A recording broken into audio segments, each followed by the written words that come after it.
हल्लेखोरांना अटक झालीच पाहिजे.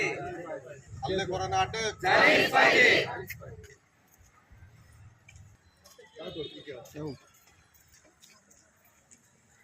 महसूल एकजुटीचा जो प्रकार झालेला आहे तो अतिशय निंदनीय आहे. आमचे संघटनेचे अध्यक्ष श्री सुरेश पाईकराव यांच्यावर अज्ञात लोकांनी हल्ला केलेला आहे.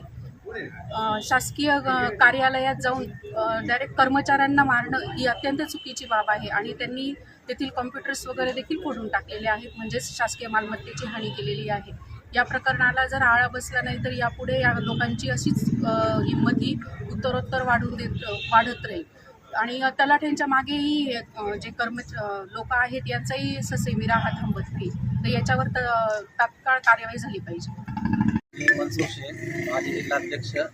आज तहसील कार्यालय धुळे ग्रामीणमध्ये आमचे जिल्हाध्यक्ष श्री पाईकराव हे काम करीत असताना ज्याचा कामाशी काही संबंध नाही असा गुंड प्रवृत्तीचा माणूस दुसऱ्या माणसाला घेऊन आला.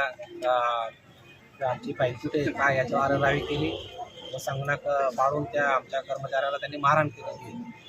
तर आम्ही याचा तीव्र सर्व कर्मचारी निषेध करीत आहोत.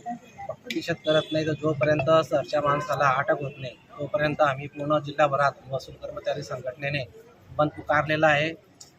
तरी आम्हाला प्रशासनाला आम्ही अशी विनंती करतो की त्या हल्लेखोराला त्वरित लवकरात लवकर अटक करावी, अन्यथा जिल्हाभरात महसूल कर्मचारी हे काम बंद आंदोलन असंच पुढे सुरू ठेवतील.